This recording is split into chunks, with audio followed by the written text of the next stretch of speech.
Name, Jasun Horsley. Profession, liminalist. This is The Liminalist, the podcast in between. You are now listening. You came walking a long way and you were cold with oil and dust. Your eyes were staring at me while playing your guitar. I come walking a long way just for another chat. And then I saw her in the crowd and I looked her in the eyes.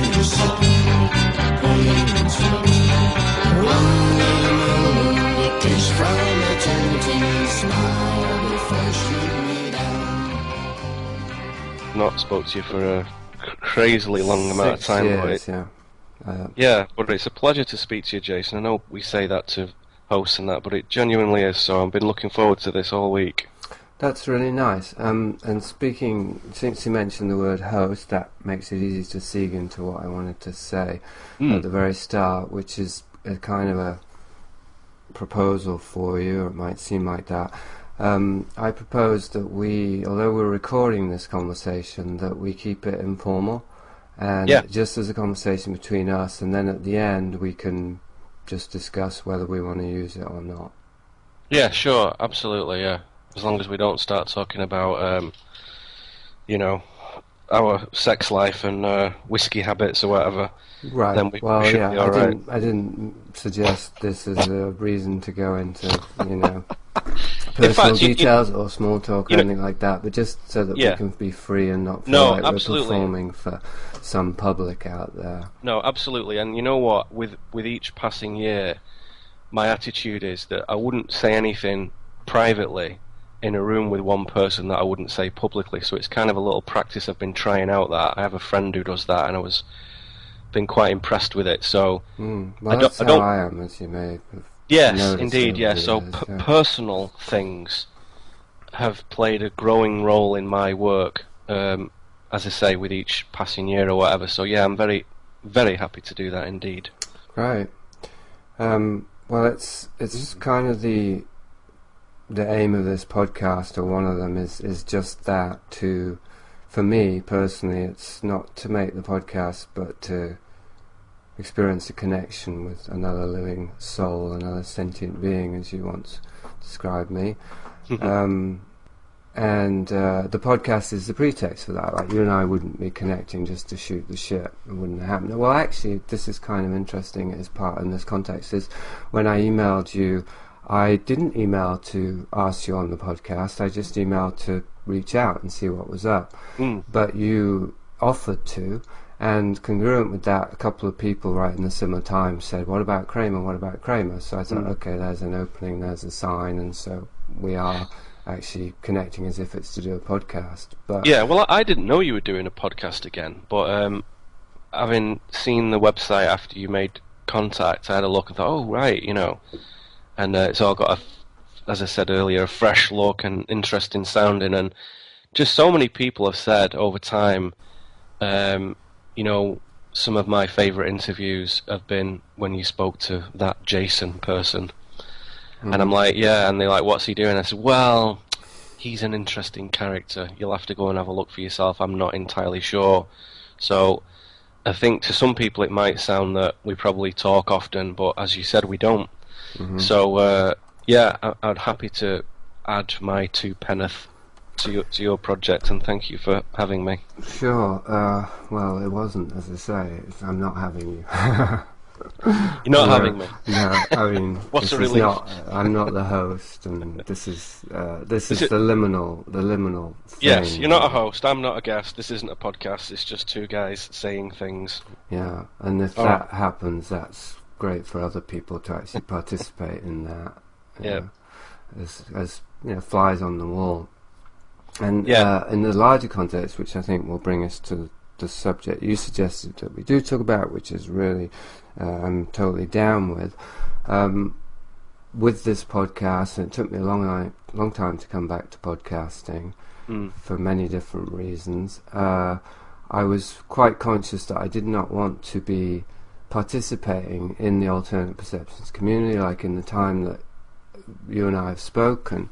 One of the things that's changed, and you pretty much zeroed in on it when you were talking about my website, is that I've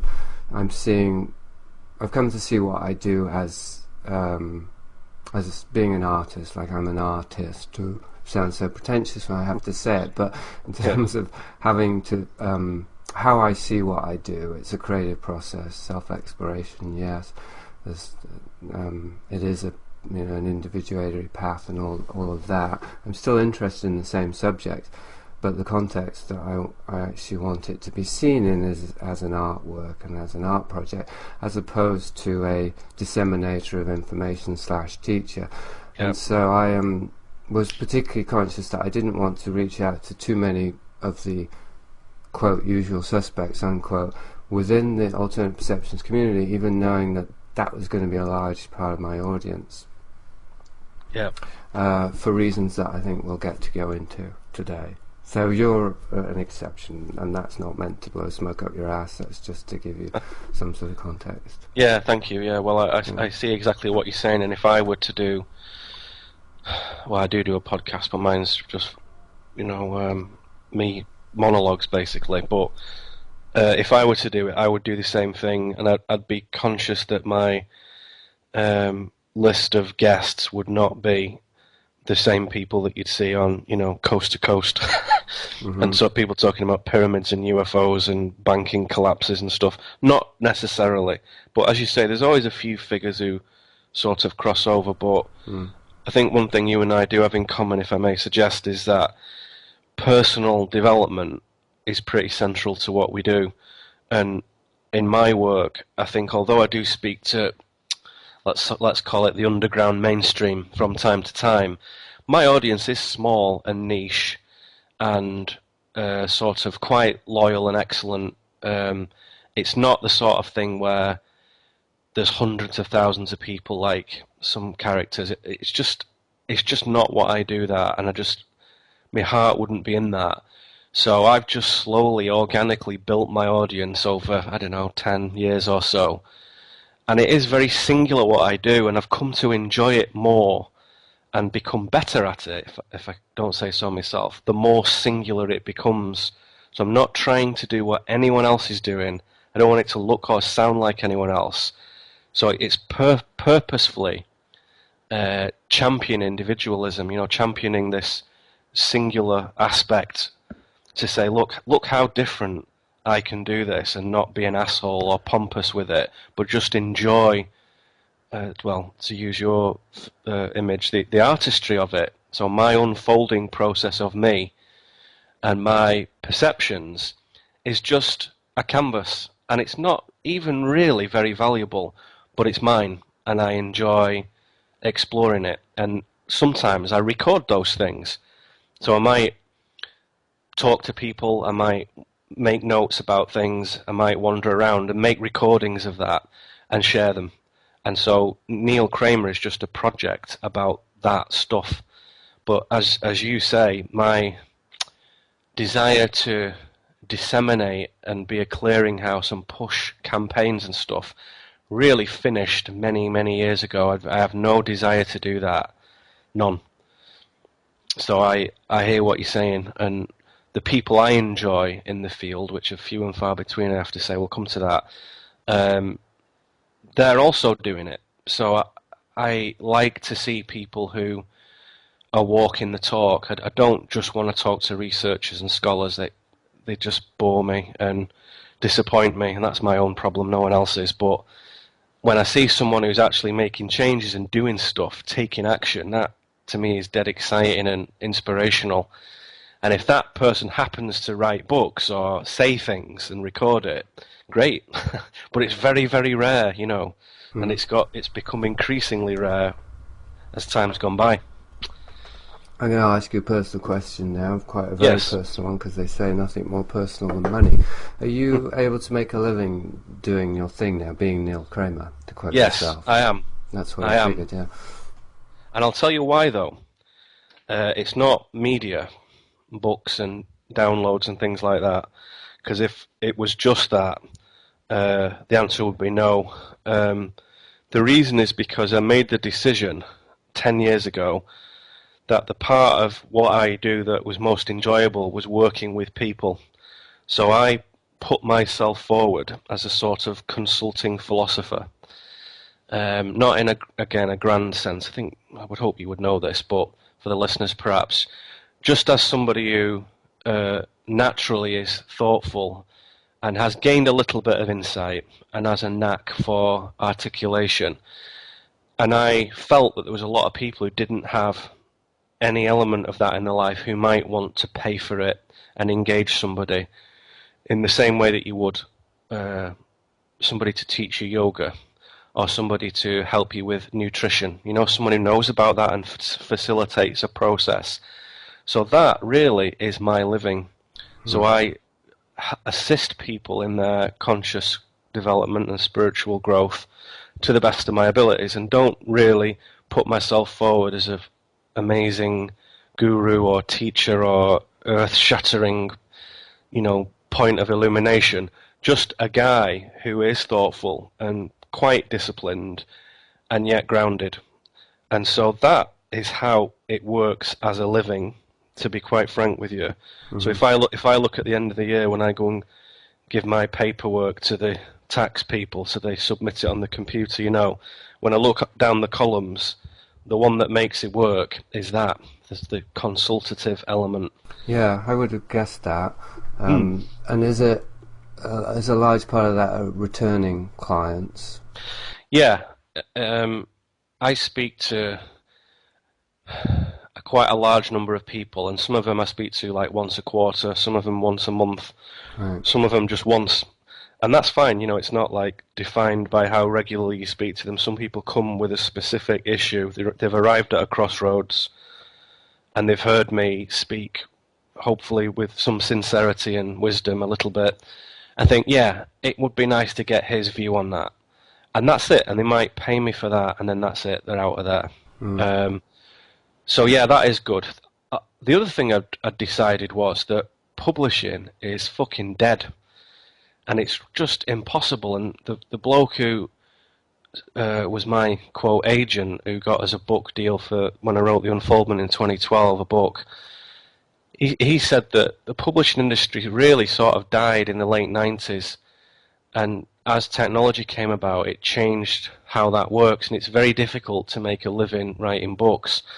However, if you can offer media that supports that, that can be more interesting. So again, I made a sort of conscious decision, not as a businessman, because I'm a very poor businessman, Jason. I'll tell you. I was just thinking that Neil has a real business head. No, honestly, no. I've worked in business, and it was not a flourishing thing for me, to put it mildly.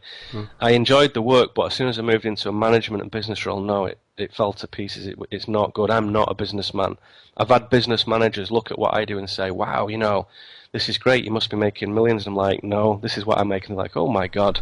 But your site is super professional looking. Like, I was really quite wowed by that. Oh, thank you, Jason. Element of that. I didn't necessarily mean that as a compliment, by the way. Oh, did you not? Nudge, wink, wink. But it does look like it was designed by or for a CEO of an Enlightenment Incorporated kind of thing. Well, I'll take that as a backhanded something or other. Yeah. Well, I'm gonna set myself on fire. I know you don't believe me, but I ain't no liar.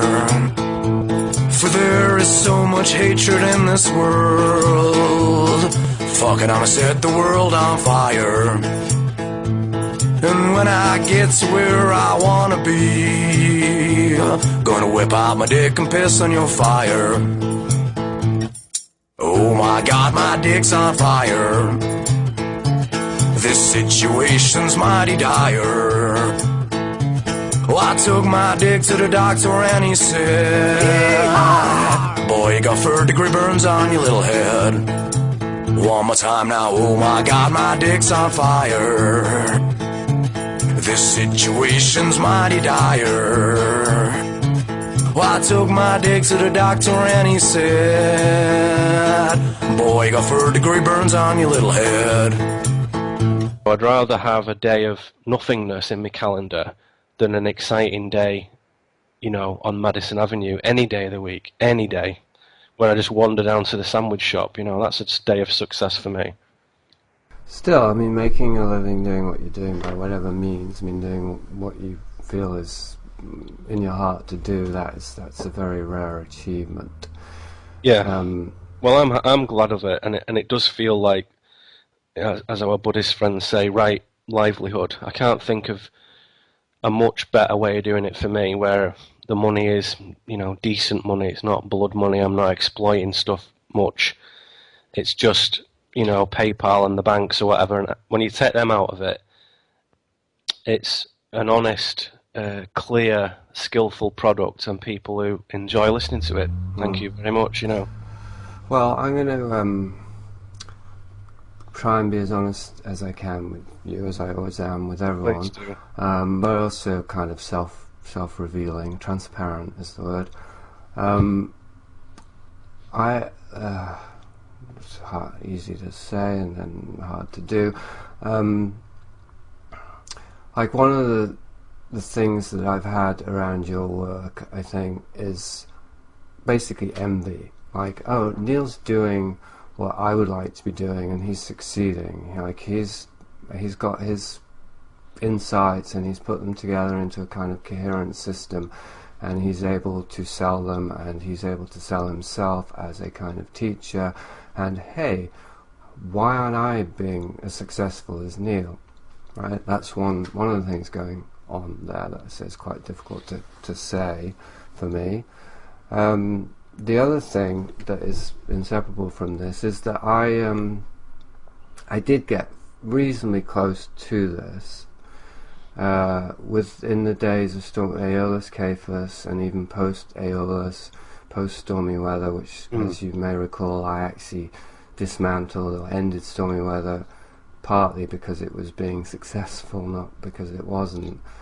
But then SWEDA, you know, continued as a result, largely as a result of Stormy Weather and the interest I was able to create SWEDA, the Stormy Weather existential agency, and that, you know, I was able to make a living off that. So in my own way, I had combined these, you know, the various media in such a way that I could create a platform from which to earn a living. However, what happened was that I became aware of the degree to which my own unconscious motives were determining, you know, my actions, the compromising, I should say, and the extent to which I'm going to oversimplify now, but the extent to which I was using the experience of being a teacher and being a guide and having a kind of systematized knowledge base, which is around existential detection, pattern recognition, identity deconstruction, etc. And a lot of it was informed, as you may know, or some of it, by this teacher, John de Ruyter. Yes, indeed. And so congruent with beginning to discover things about him that seemed suspect, that he, as a charismatic leader, was perhaps abusing his power in certain ways. I actually began to see in myself matching patterns, which no doubt had drawn me to him in the first place, where I was doing the same. I was being inflated, feeling more powerful, feeling like my life had meaning and purpose by helping, quote unquote, others and making a living doing it. So what seemed like a really sweet deal or a really sweet setup, I began to see was sort of laced with strychnine. You know, the milk that I was giving others and the milk that I was imbibing from others was tainted, and so I did what I do, you know, which is also part of my pattern. I dismantled everything, and I announced, you know, I came clean. I confessed my sins to my public, and so here I am, you know, 5 years later, and basically, I mean, circumstances have been kind. I inherited from my mother's passing enough to buy a house, and now I'm renovating that house, which was actually, I bought it for land. It was demolition condition. It was an old crack house. I'd like to get into this maybe a bit later in the metaphorical process and the enactment that this is psychologically. But anyway, renovating this old, dilapidated, demolition condition crack house has been this most incredible journey for me. But also, it's been I've some degree of stability. I have a mortgage now, so there's pressure. I may. Oh, Jason, I'm in mortgage. That. Yeah, exactly. How dare you ever accuse me of being a professional or grown up? A mortgage, Jason. Didn't accuse you of being grown up. I'll just write that. A mortgage. Just underline that. He's got a mortgage. Yeah, totally. Right. So that might make me feel slightly better if I get one. If you've got one, it can't be too bad.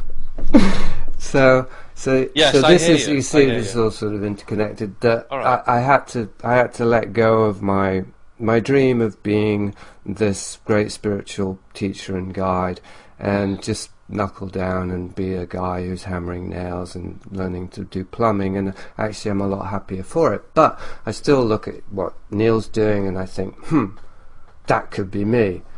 But I also think, whew, thank God, that could have been me.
You know, Jason, I said I was looking forward to this. This is exactly why.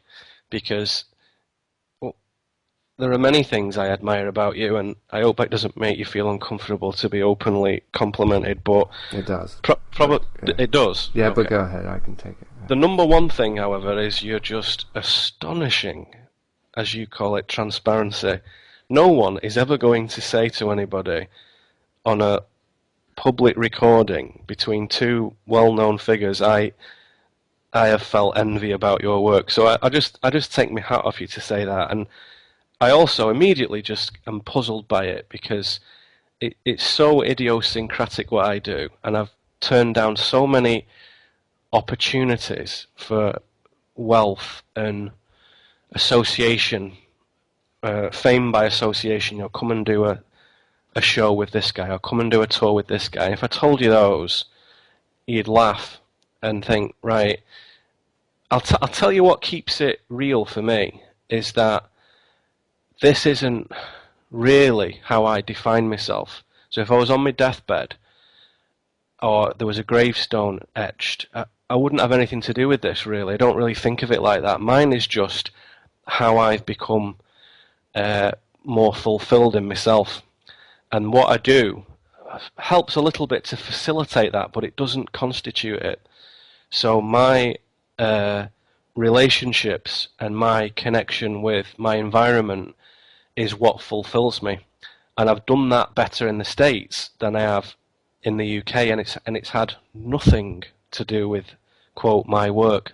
And I mean nothing. So my happiness on a week-by-week basis is rather unrelated to my work. And my growth is tracked in the work a little bit. And if people listen to me 10 years ago, I sound like a douchebag compared to now. But it's a journey, and it's a process, and it's all legitimate, even when we're unwise and insensitive. It's still legitimate. You know, a bad feeling or a good feeling, they're all legitimate feelings.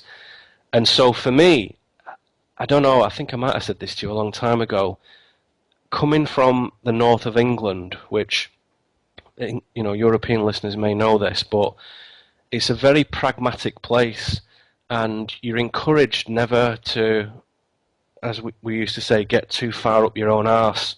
And so to trumpet yourself or to grandstand is really harshly looked down upon immediately by your friends who, quote, love you. Just say, who the fuck do you think you are? Shut up. Go and get us a pint, you know.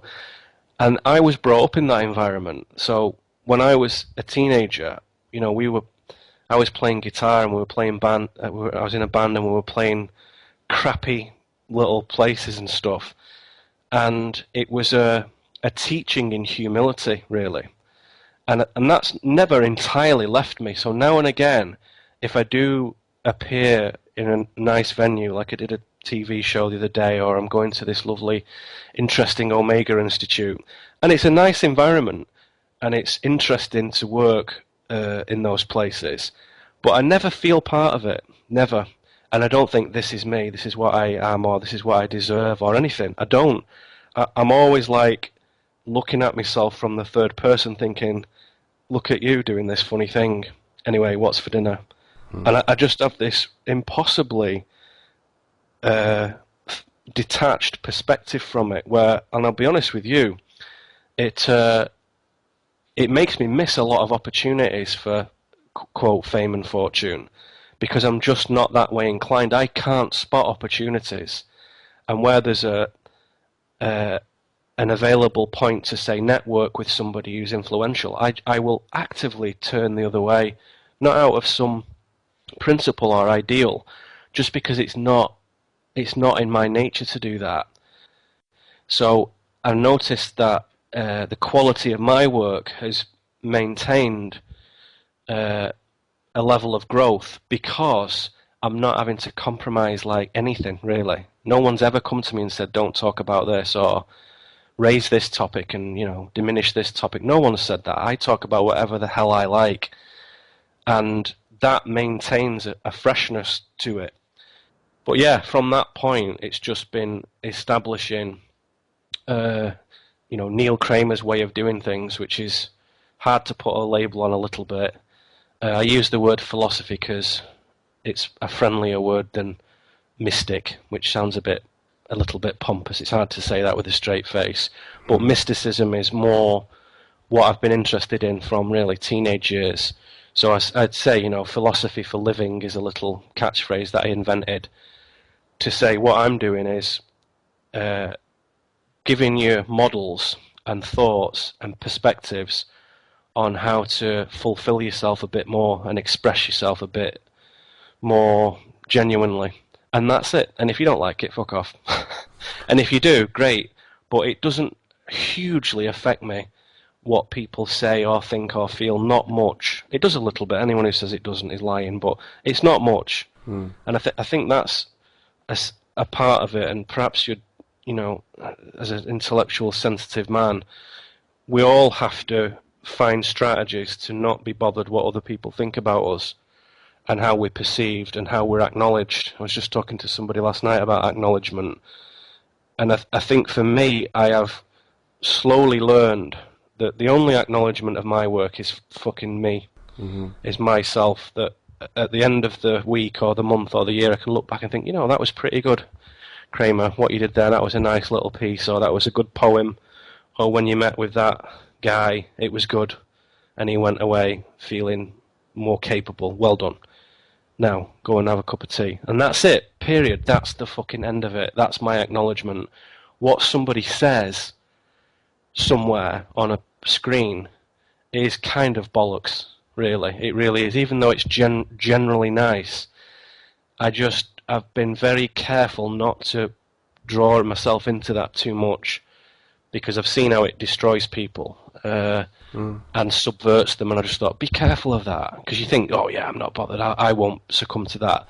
Yeah, but I've been careful of it, very careful not to watch the numbers, let's put it that way. Right, well, I've actually had to discipline myself, not literally not to look at the numbers with this podcast, because it is so triggering for me, and of course I rationalise and justify, I want to be professional, keep an eye on, blah blah blah, but it's simply too emotionally charged for me, and just facing up to that and admitting that really surprises me, Jason, honestly. I just can't imagine it. You just seem so probably certain haven't paid much attention then to my work. I haven't, Jason, I'm afraid. Because I appreciate what you're saying, because I agree that, like, in myself I'm pretty centered and grounded, and more and more so, but I would say that that's inseparable from actually recognizing and becoming conscious of and owning up to that hungry fragment that just needs endless validation, and talking about it like it's been a thread through my public work / play for years now, really just exposing my own neurotic needs and patterns. Well, I am aware of that. I am aware of that. You and I have one or two friends / listeners in common, I think, and one or two of those people have said, oh, you might want to listen to this. So I have come across things again. I'll tell you, before we move on, the big difference that it's made for me, Jason, in terms of seeking acknowledgement and not seeking it, is the acknowledgement that I do get is from physical people in front of me in my life. And I think if I didn't have that, it might be a different story. So I've also been very careful to maintain and nurture real relationships with people who I actually see and sit with and talk to and love and share and all that. Sounds a bit cheesy. AFK, isn't it? Away from keyboard. Yeah. And when one of those people puts their hand on my shoulder and says, that was pretty good, that thing you did the other day, that's worth a fucking million likes or tweets. It really is. And I just think, that is lovely. It is lovely. And I think getting that physically on a regular basis, just, in a friendly way, not in a adoring way, but by people who know me and who, as well as recognise me, can also criticise me and say, what the fuck was that you were talking about the other day? You made a right mess of that. Or something like that, and I can laugh about it.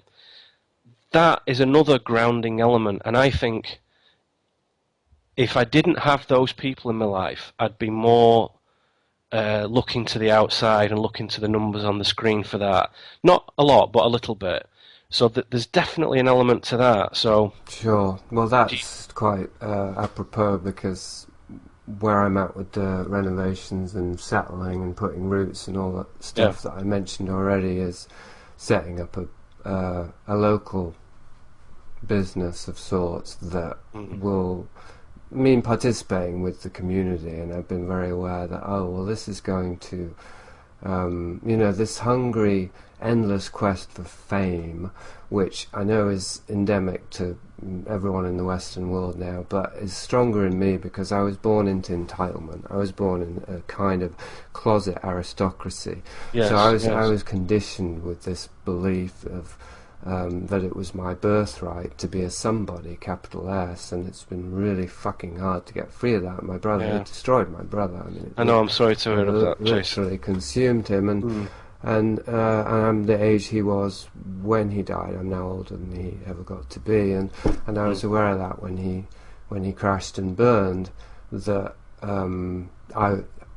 it was a very real danger for myself. Like if I didn't fully acknowledge and integrate that part of me in time, then it would also possess me and destroy me. And I think this is a very real phenomenon. We could get metaphysical about it if we wanted, but no need to. But perhaps, but. So yeah, just being like, oh, well, if I can, it's a very small town I live in, if I can just be a presence in that community and affect people's lives in a positive way and get that direct feedback, I know without any doubt that the need, as you put it, for tweets and likes and all the rest of it is going to become irrelevant. It totally will transform, and I say that with respect, and I don't know how you do things, but I would say it would do.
I've not grown up in entitlement. I grew up in a working class family who just became, quote, a middle class family due to my father's career and profession.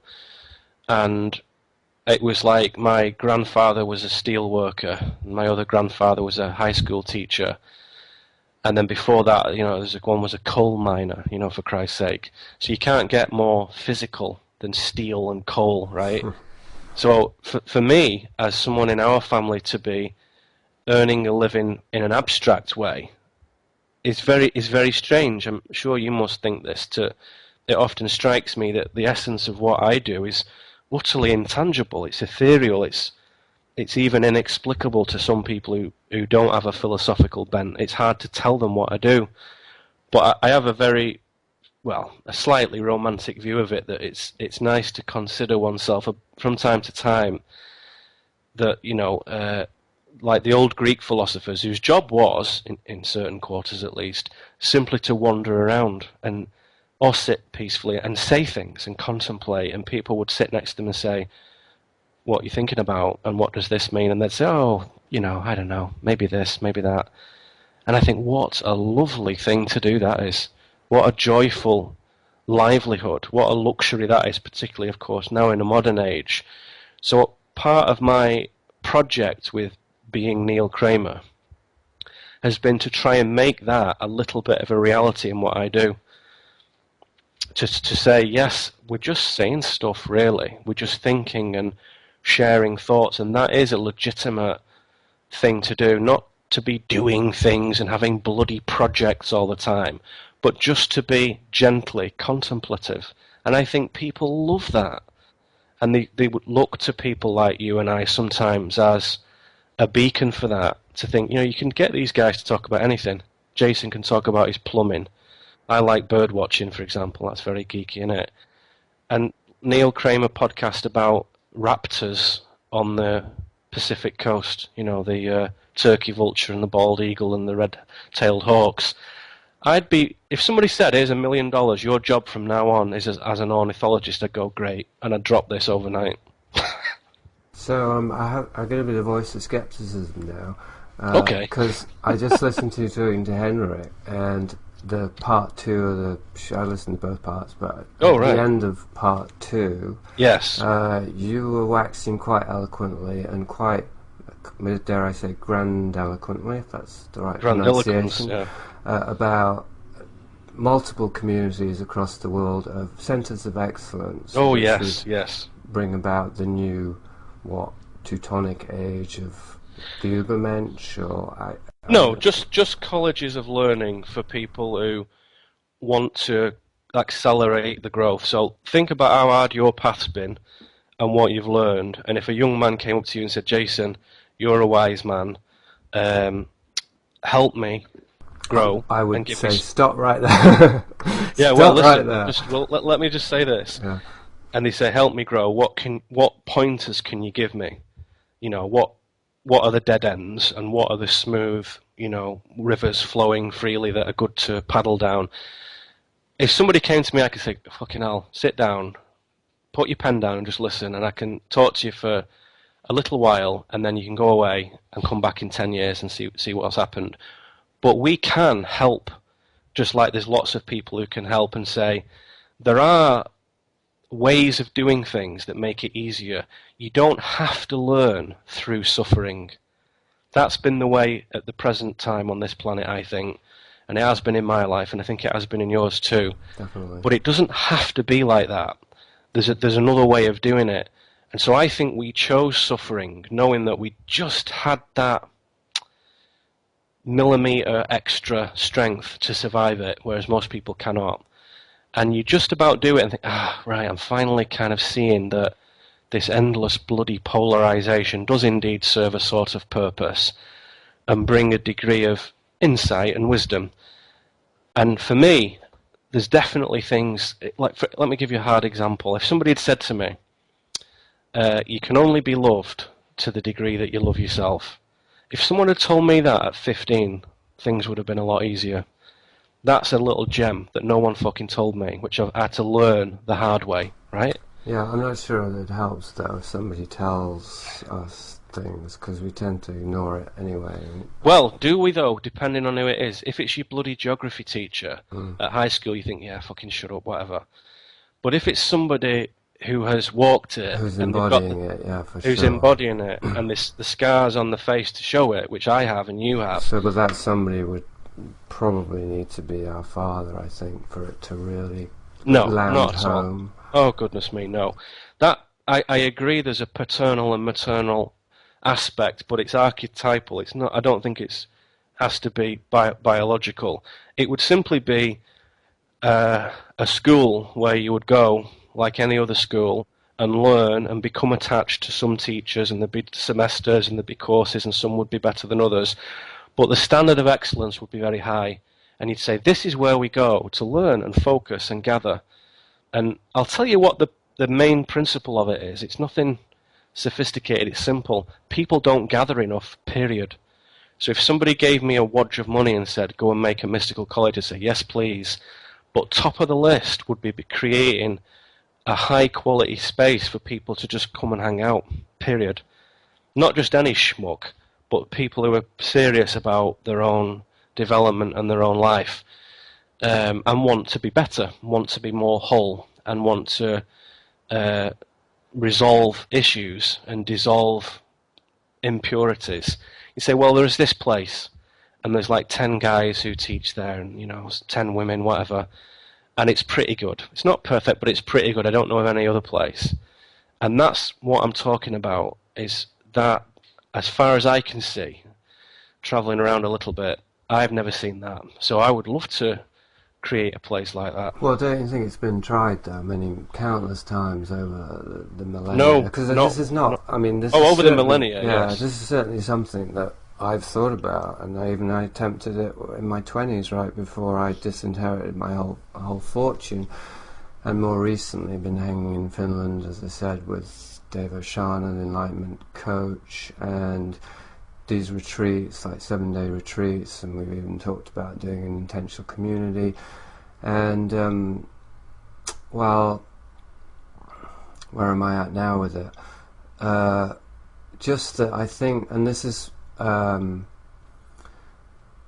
I was listening to you on Red Eyes, like I listened about 3 hours yesterday, so I left it a bit late. I got a Kramer overload, overdose even. Yeah, and one has to be very careful about such things. Absolutely, and it did actually make me quite tense about today. I was really looking forward to it, but then when I got a lot of, listened to a lot of what you were saying, there was a lot, to be frank, that I disagreed with and I found disturbing in there. Yeah, that's all right. I figured you wouldn't mind. I mean, you're aware that you're propagating dangerous ideas, I think.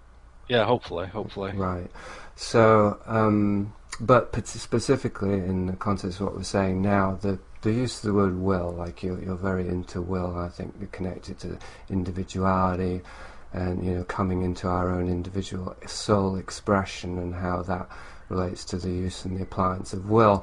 Obviously Nietzsche says this is a huge topic, but in terms of what we're talking about now, that's pretty much where I'm at, that anything that is brought about through will is going to encounter exactly the same problems that we're trying to avoid. Like if we use will to try and solve things, then inevitably we make things worse through that attempt, because I would say that will is actually not the solution but the problem, like the will to power. Gosh. Right? Well, it depends what you mean by will, doesn't it? And I bet you we don't mean the same thing.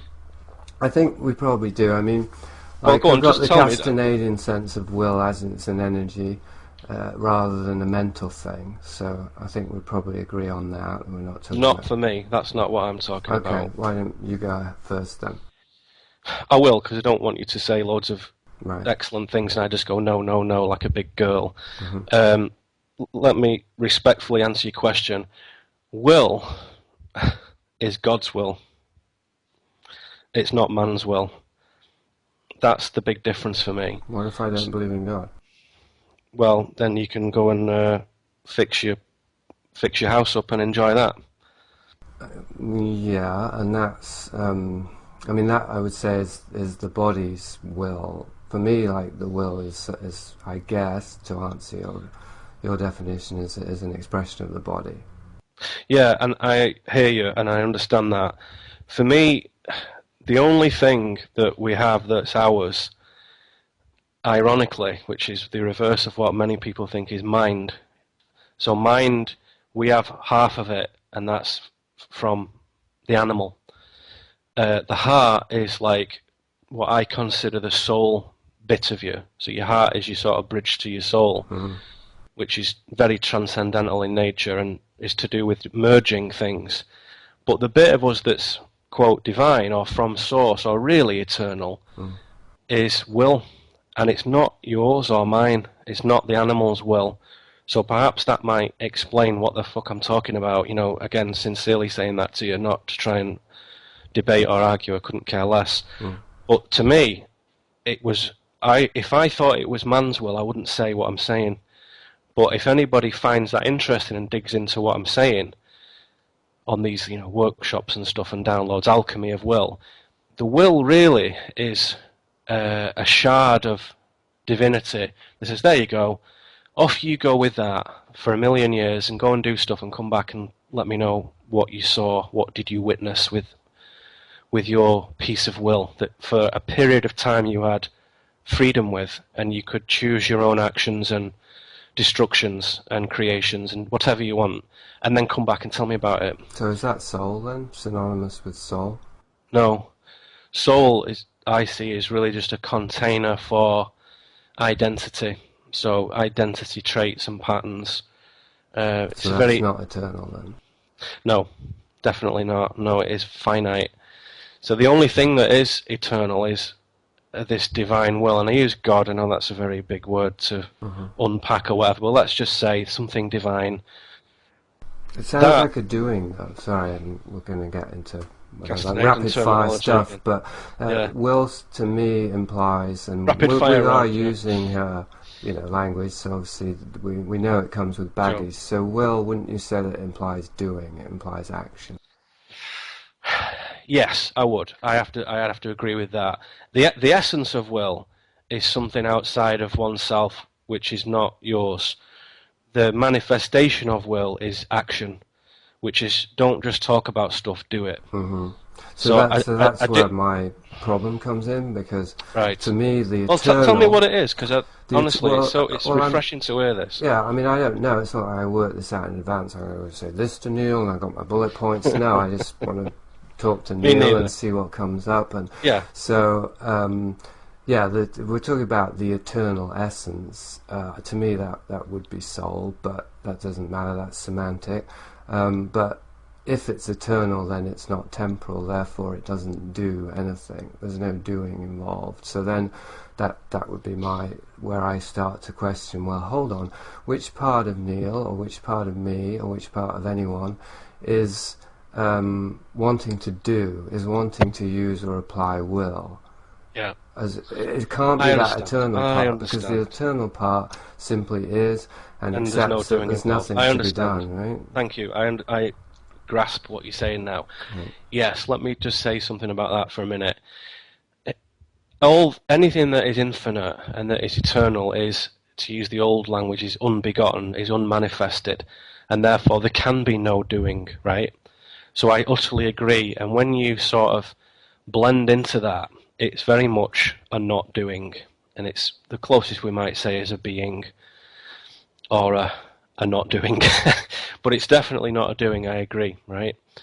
But part of the art project, we'll use that term, which I often say, is to express, and expression for the animal is a doing, and that occurs through mind, which is a human facet for us here, half of it, and soul and will. So I have this 3-tier way of thinking about it. It's not some great model it's presented necessarily, it's a way of thinking that mind and heart and will together constitute what I call the heavenly animal, which is what you should be doing. So it should be blood and piss and shit, and it should be heavenly and celestial and ethereal and ephemeral. It should be. And where's the body in that trinity? The body is a manifestation of will, to me. So the body is the body is a vision of the will. It's a thought. It's I hardly dare say the word tulpa to you. It's a thought form. It's a tulpa, right? So the body is a divine vision, and it's so incredible, and so such a close tutor, and such a loving ally, and yet it's always overlooked by everybody, but not if I have anything to do with it. The body. So, the body.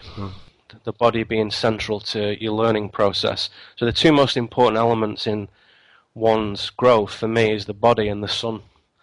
And they're the things that people see every day and never see, never notice, never look at. So I'm always banging on about the sun at workshops and events and that, my stuff. So it's important to understand that will isn't nothing to do necessarily with how Nietzsche would say it. He was a very fragmented and unhappy and loveless man, and that factors into what he can perceive. Without love, some things are not perceptible. Another thing someone could have told me at 15, that would have been easier.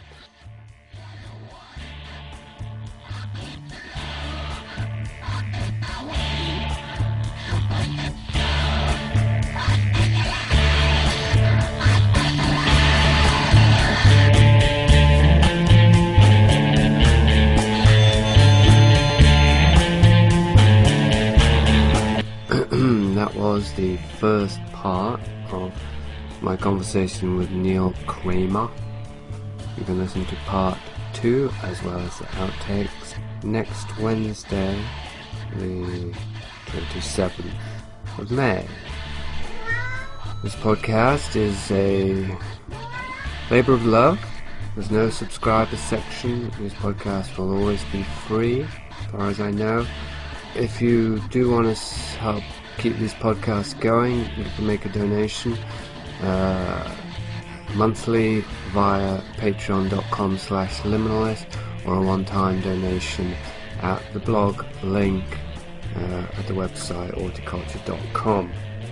Otherwise, I appreciate any and all feedback. Come to the forum kubricon.com/maze, or comment at the blog or at the website where you downloaded this audio, or email me at jasun@auticulture.com. Till next week, this is The Liminalist.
So how many years ago was it that you found this path that you're on now? 10. Okay, so 10 years, 10 years ago. Would you say that you're more or less what you hoped you would be 10 years ago? Honestly, Jason, the honest answer is I didn't have any hope or vision of what I wanted to be. I never, ever do. I am like, you know, they say that with meth people who, meth addicts, one of the most damaging aspects of it is it reduces your thinking to just the day. So it's just, you're just thinking in a 12-hour period and that's it. You don't have no conception of next month or next year. That's how I am. Without the meth? Without the meth. All the time. So I just think today's quite good and tomorrow I think will be alright. And that's it. And if I start to think about the future, I go off track. And I think I've not got enough of this, or I've got too much of this, or this is wrong, or this is right. So I just have a natural ability not to dwell in that. I'm going to say something now. It might come out wrong, so try not to take it the wrong way. But a lot of the things that you were saying to Henrik on Red Ice about race, about spiritual evolution, things like that, some of which are borderline. I mean, you're aware that you're going to offend people, as Henrik does, because they will interpret them or misinterpret them as, you know, having elitist, etc., etc. Anyway, those ideas, a lot of those ideas, I was completely down with 20 years ago, and they were very much part of how I saw the world.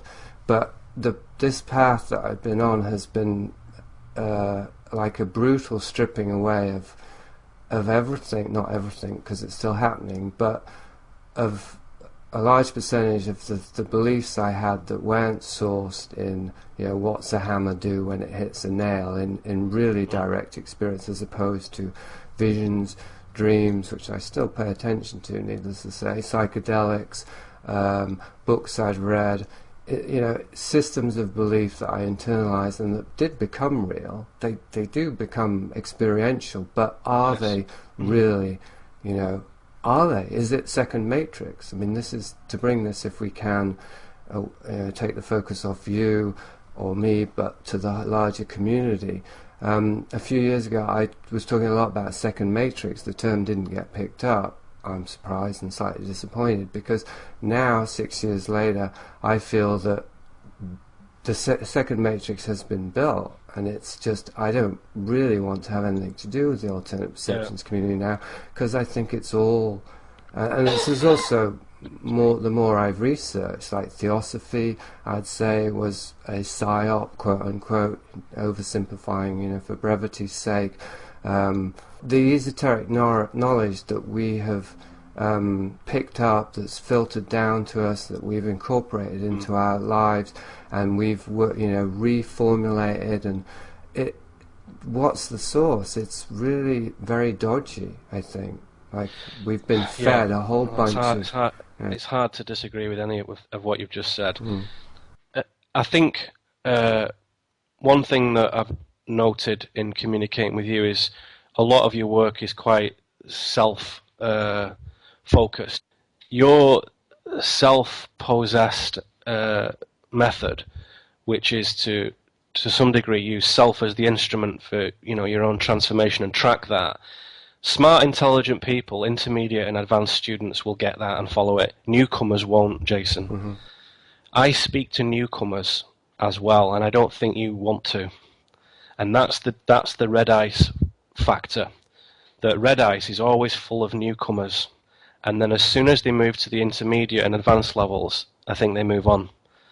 Now, I know that, and so I go to red ice in the same manner that one would go and visit a school that one used to go to and say, well, I don't do this anymore, but I know that a lot of new students come here who want to have a good experience, and I can just think, oh, fuck you guys, this is stupid, this is 20, 30-year-old stuff. It is.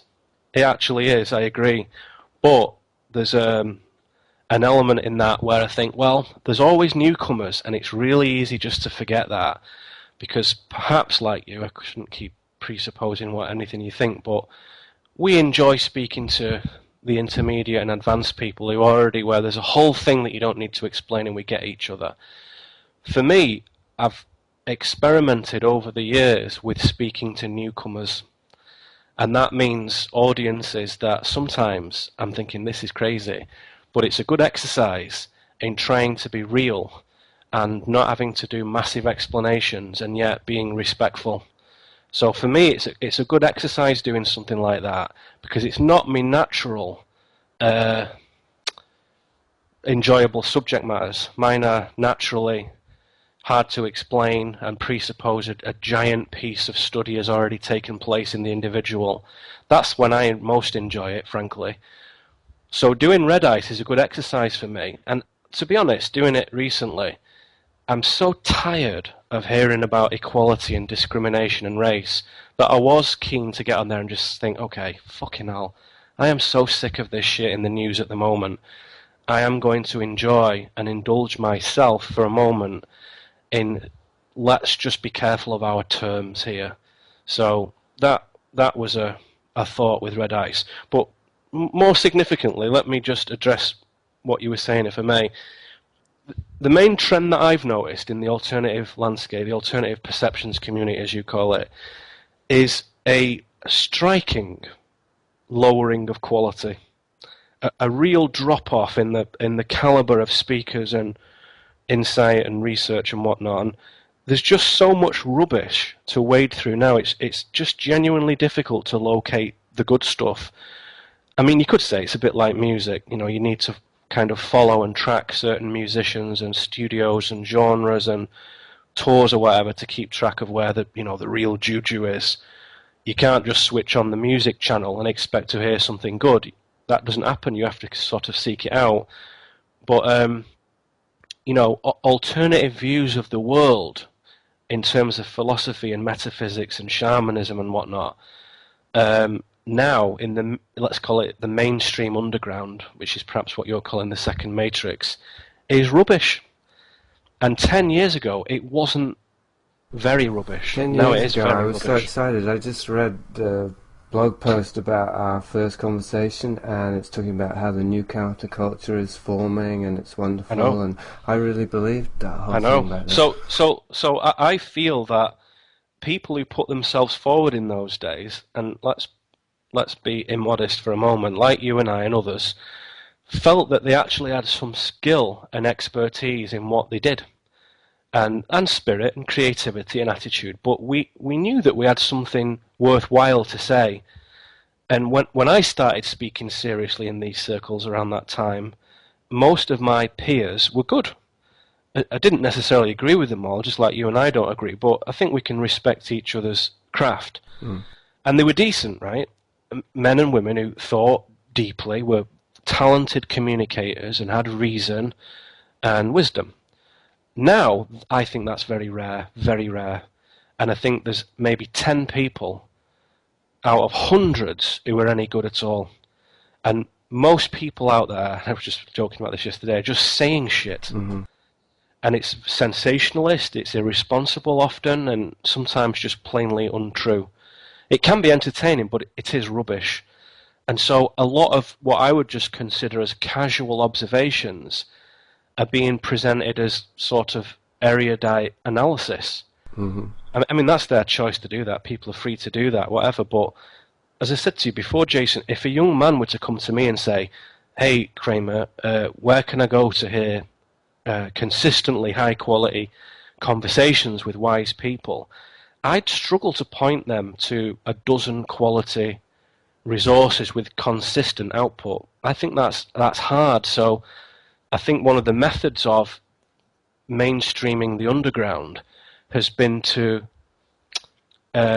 diffuse it and diversify it to the extent where the fragmentation is so vast now, and anybody with a microphone and a few notes scribbled down puts themselves forward as a commentator.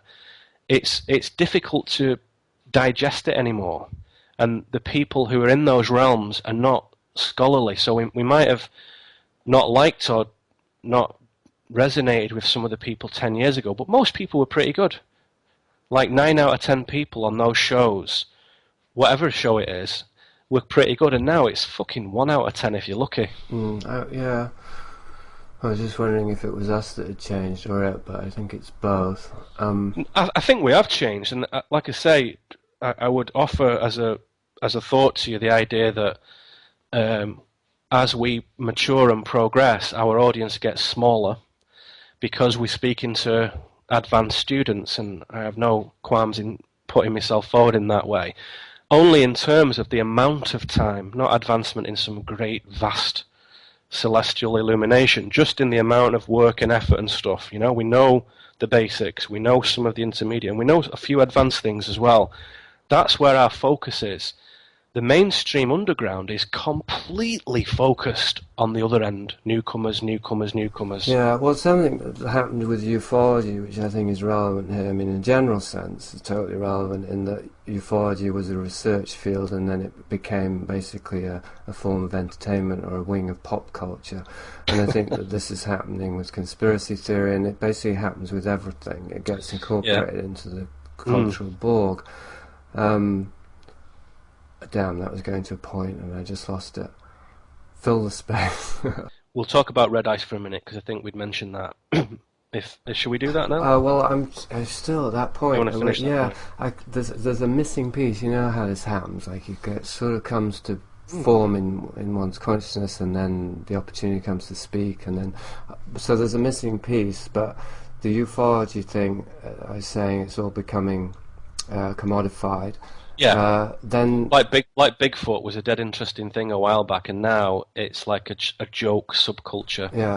Yeah. So, but I don't know if I can connect it to the other thing I wanted to say. Let's talk about something else, and we'll come back to it. Well, no, I'm gonna press on with, because you brought it up a couple of times, this thing about advanced students and Yeah, okay, all right, yeah, good. because that doesn't fit with my experience. I mean, my experience is, yes, my audience does seem to get smaller rather than bigger the closer I get to expressing what I really want to express. Yeah, good.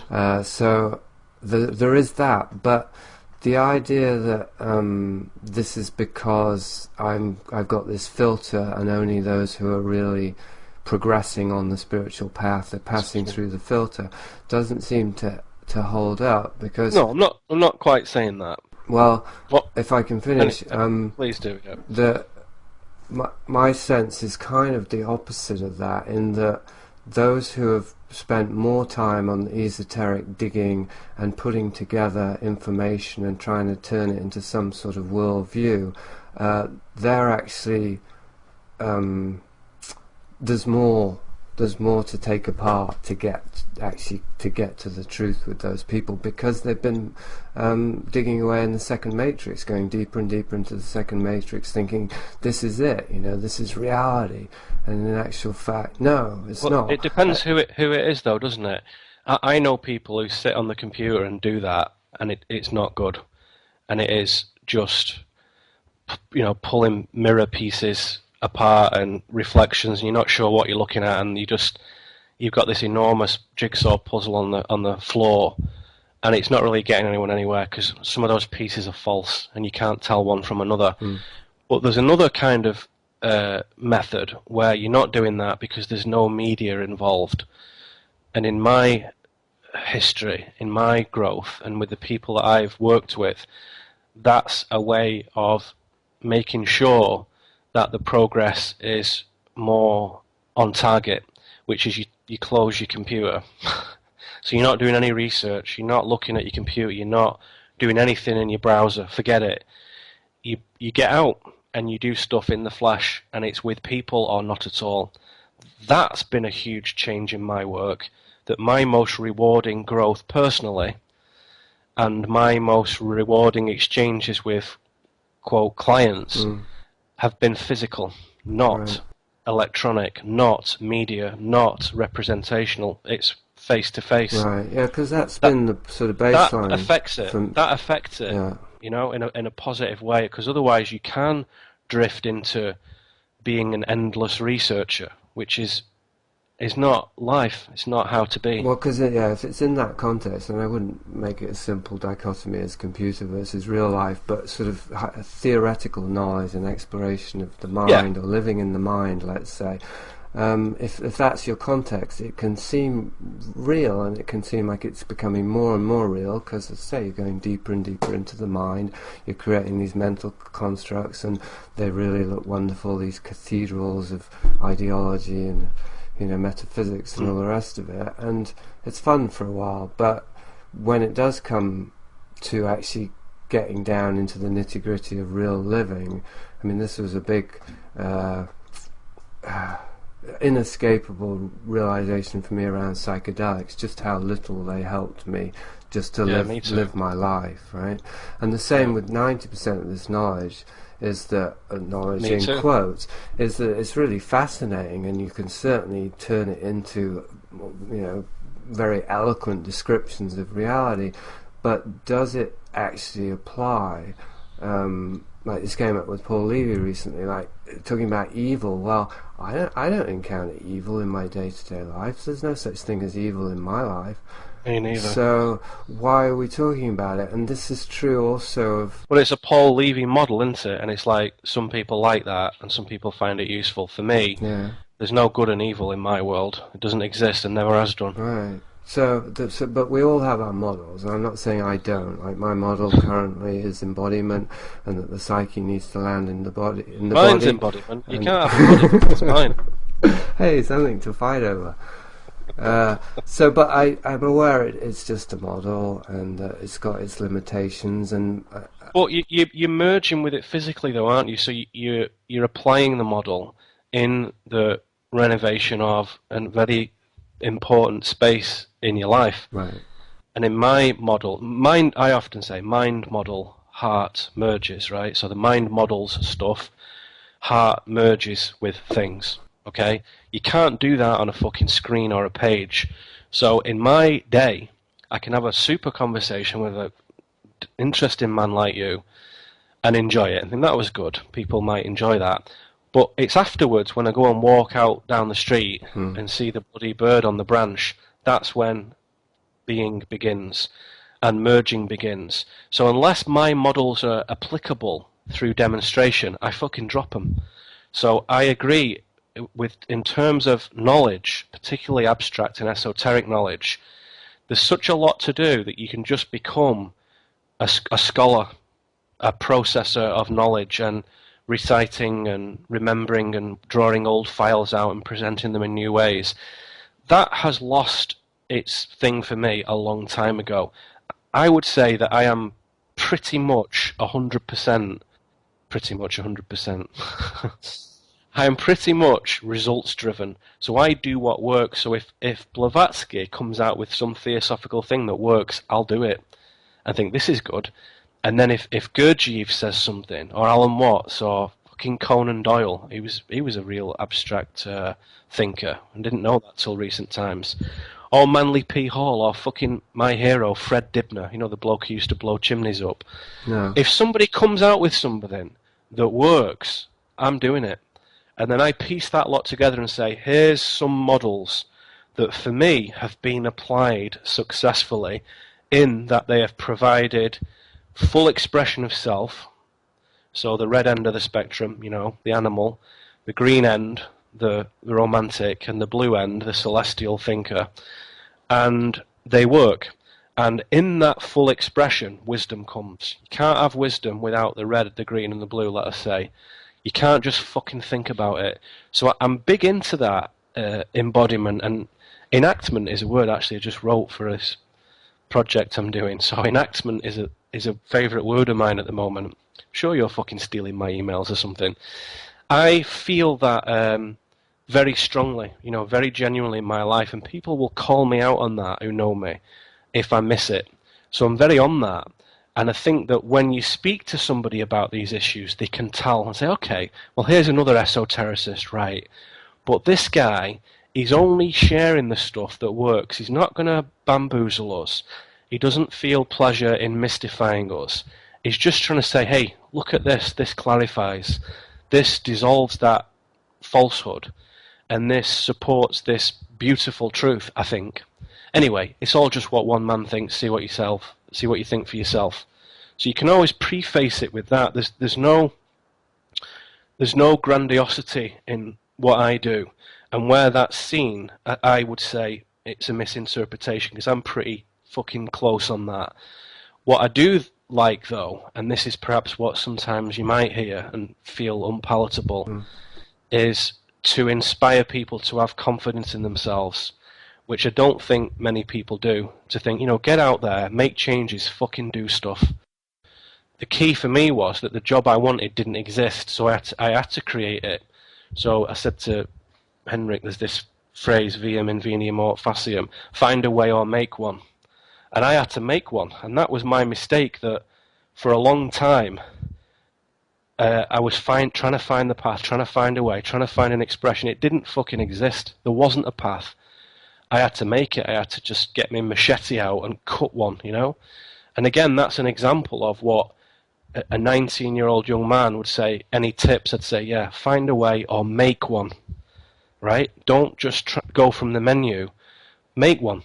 Don't be afraid to create a vocation, a job, an expression that doesn't exist. And that is bloody priceless. And I'll tell you what, Jason, it's been a long path for me to realise that. And I'm sure it could have been a lot easier.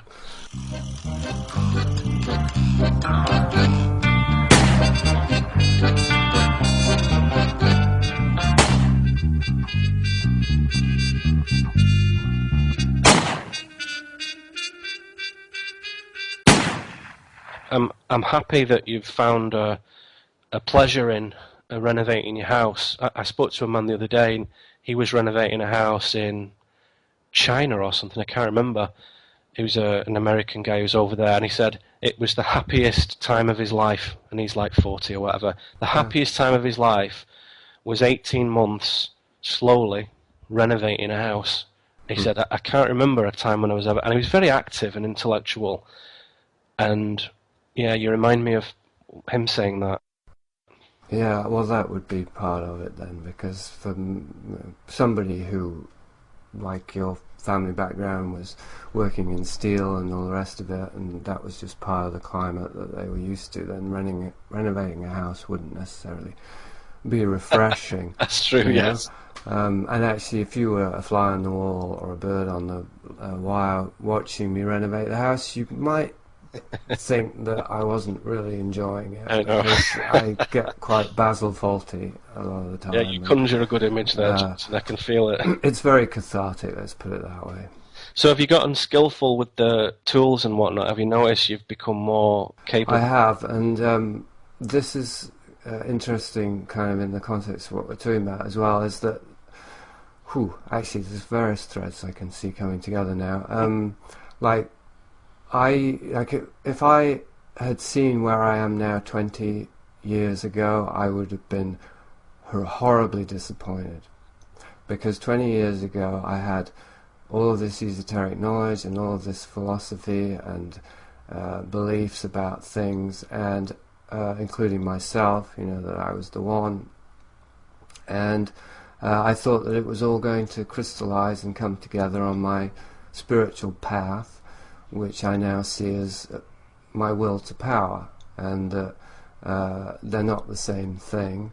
And actually, my path has been the very opposite of what I thought it would be. It's been a path, as I said in my first email to you recently, the path of disillusionment. So for me, the spiritual path is very much a path of disillusionment, disappointment, defeat, ignominy, and I love it. I love it. I can say that with all honesty, because right now I'm not feeling those things, but that is what has characterized it. So you have been getting rid of misconceptions, if we were to... Well, that's what it comes down to. Yeah, which is fantastic. There's things I didn't need, but there does seem to be no end to them, and there doesn't seem to be... it doesn't seem like anything's going to survive. It's like everything must go. And so in the context of that, I've been learning to renovate, and yes, I struggle and I fight and I curse the gods every day, all day, every day, including Aeolus, because it's really fucking windy around here. But I'm discovering what feels like a superpower. Like, I know how to plumb now. I know how to put floors in. I know how to drywall. In the end times, that'll be bloody invaluable. Yeah, right. If we really do see physical end times, I'll be knocking on your door when my toilet's broke. Exactly. So you can fix my toilet, and I'll hunt you a deer. How about that? Can you do that? I can do that. I'm very impressed. That's the most impressive thing I've heard about Neil Kramer. That changes everything. You see, what we learn about each other without these preconceived ideas. Mm-hmm. Yeah, well... So just to finish that point, yes, it's not... I mean, there's no status in being a plumber. I don't need to tell you that from this general background. There's no status in being good with your hands. Sure. The intellect is what's admired in our culture. So this feeling of having developed these superpowers, and used ironically, of course, is entirely mine. It's not like I can go out and socialise and talk about... Well, we are talking about renovations now, so to some extent, the mind can turn anything into a currency, but essentially, it's not. It doesn't increase my status, and it's not something I can kind of bring to the social realm, unless somebody says, "Hey, I've got a leak. Do you mind fixing it?" Which isn't going to raise my status in their eyes. Really, they just think I'm more useful. It just seems to me rather a logical extension to SWEDA. All of this leaks and fixes and totally.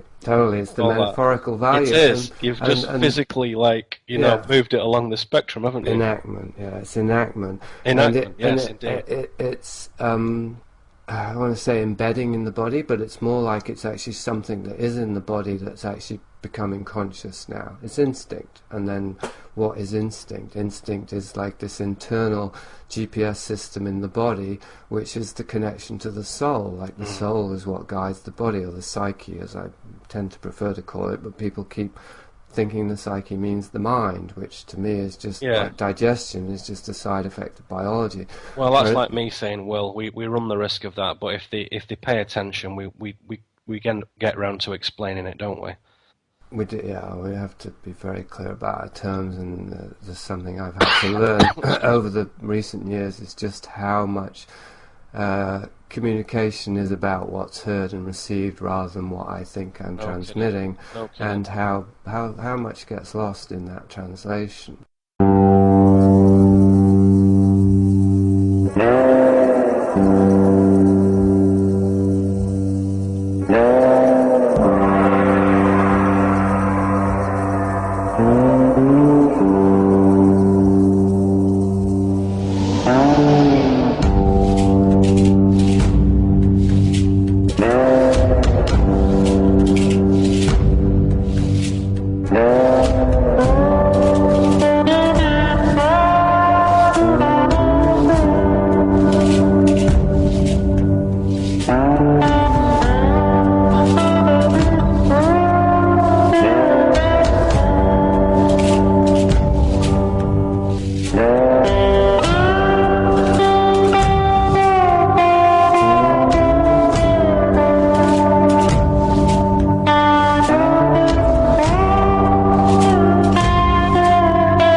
I guess I'm the opposite of a pep talk or whatever that is. I could say I'm a soothsayer, and that would sound nice, but anyway. So when people are too big for the britches, I should send them to you. Absolutely, yeah, and that's we'll do. Because we should teach what we know, and that's what I know. I know what ego inflation is like. I know that. Well, you dissolve things, don't you? You dissolve things, and I build things. Could be. So there is a synergy, and that those are both genuine roles, and you do it rather well, and I do mine rather well.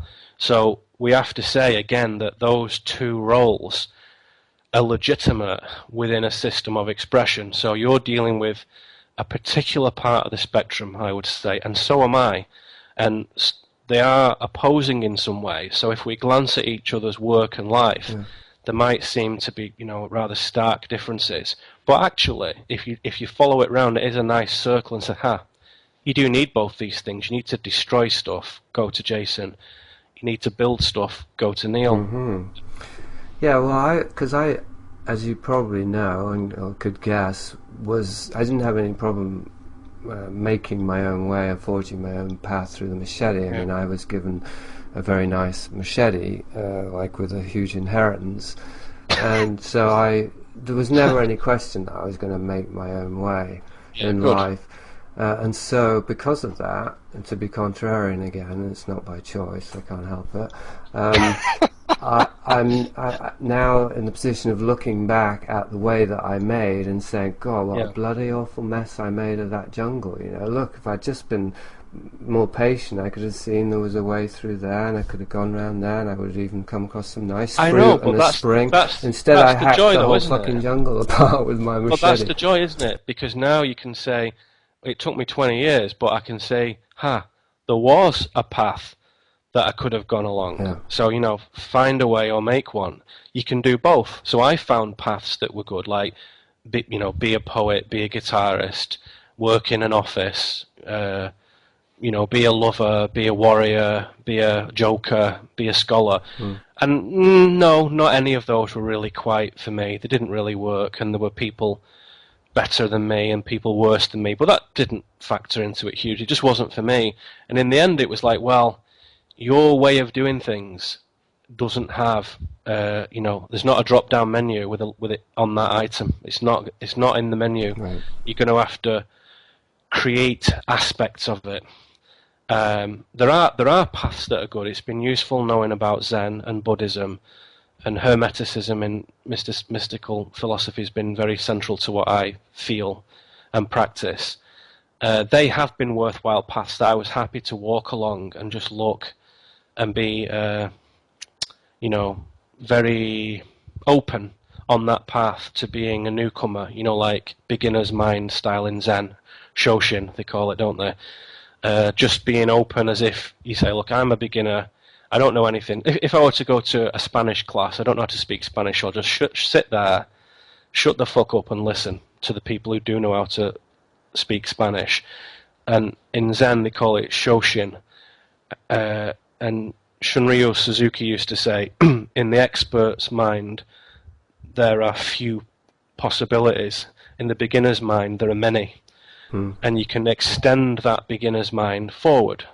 And so in learning about Hermeticism in particular, it's enabled me to pin down the esotericists who were getting results and the ones who were just saying stuff.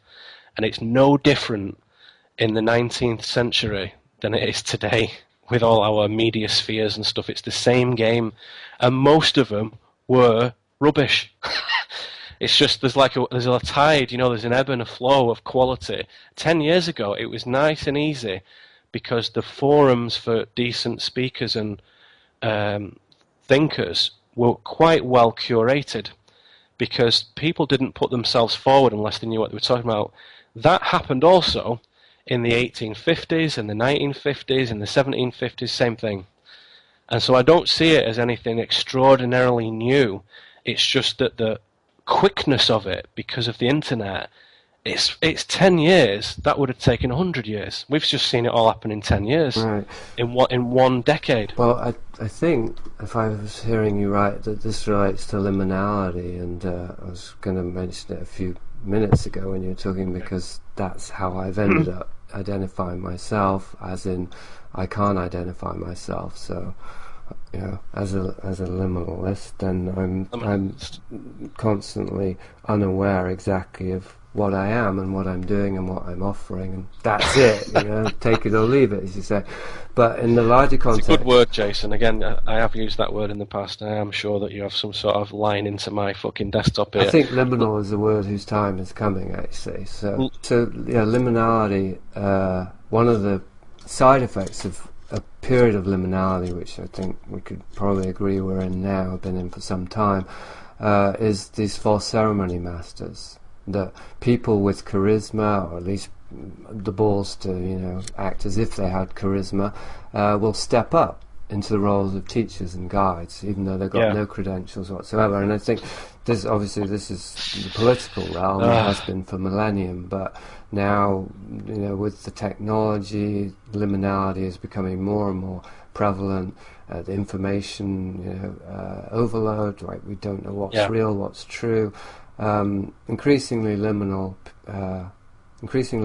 means more and more of these figures, these false ceremony masters, who, in a good sense, you could say they're tricksters. They can serve a function. If you want to be optimistic, right. Or if you want to be, I don't know what another word besides optimistic, but as in just take responsibility and say, well, it's an ability to learn discrimination, as you put it. In a good sense, but I would say that this is quite a good lens to look at what we were talking about earlier with the alternate perceptions community, like what's going on there. It does annoy me that, I'll tell you, that's an interesting weakness to probe and be aware of. It bothers me that people get hoodwinked by these charismatic poor teachers. It bothers me more than perhaps it should do. Me too. and I don't know why that is. And I know that when you discovered more information about John de Ruyter, that you were very upset about it. And at first, one might think, well, why is he worried about that? Just forget it, move on. You've learned a lesson, move on. But I know what it's like to have the confidence of an eager, open student to say, can you help me with this? And I'll go, well, yeah, sure, I can try. And we have a relationship. And it is kind of fucking special. It is a bit sacred, really. And when I see somebody doing that consciously as a diminishing exercise where there is trickery, it really riles me, you know? And it's one of the few things, in fact, that bothers me. So I don't like to see that, and I have to, you know, consciously and frequently say to people, you must self-determine, you must have faith in your own authority. If you like giving your authority away, you're in a masochistic cycle, which is legitimate but temporary. Don't dwell there, right?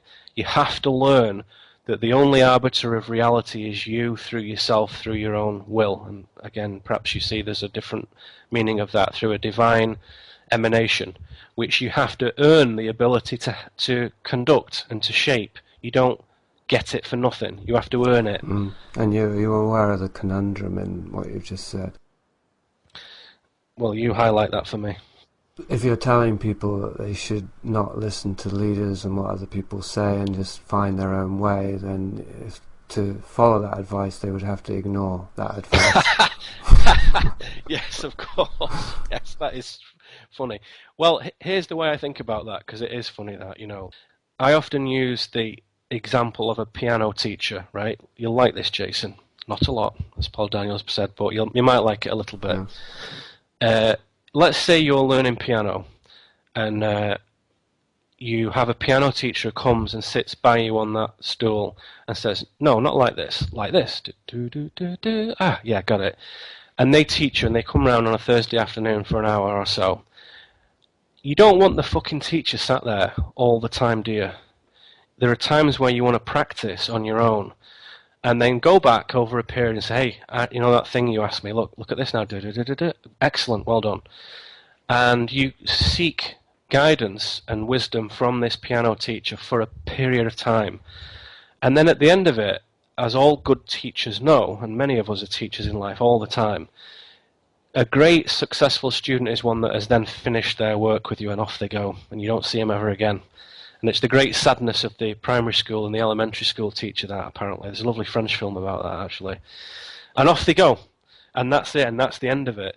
So in the short term, you can't have the teacher with you all the time.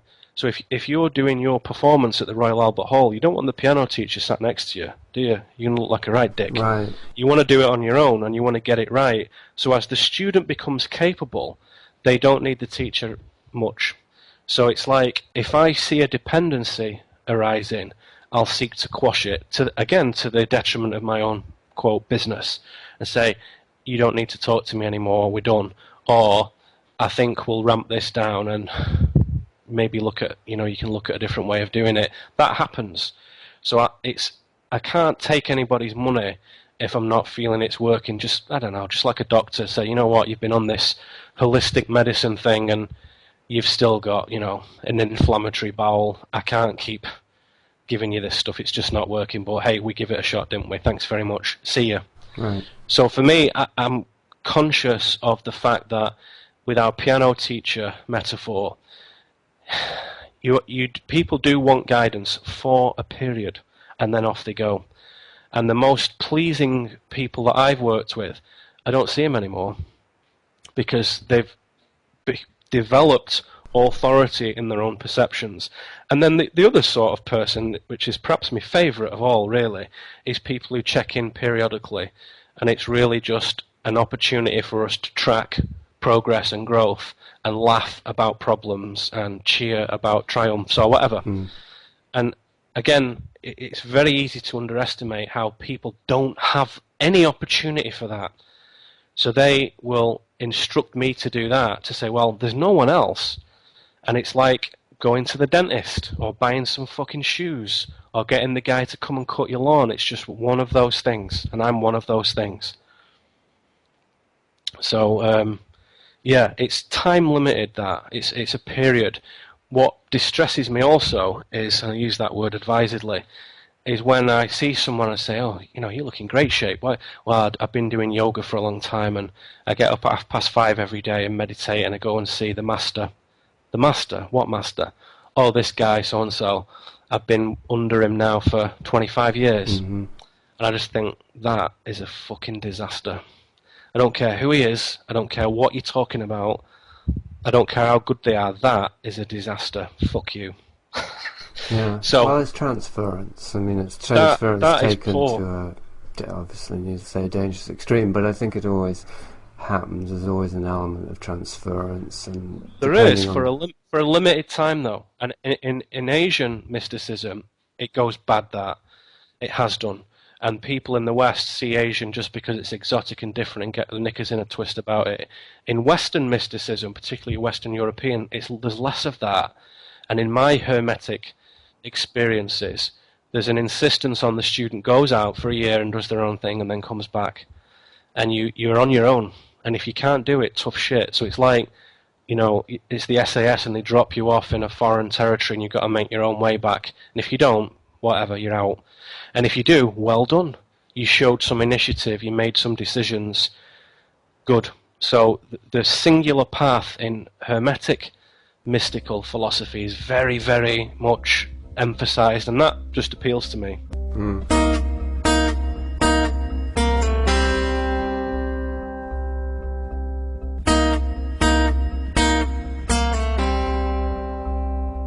Arrived here, guitar in hand. Arrived here, in the back of my van. Should have burned my soul to the sand, for they let me loose on this stage. The devil,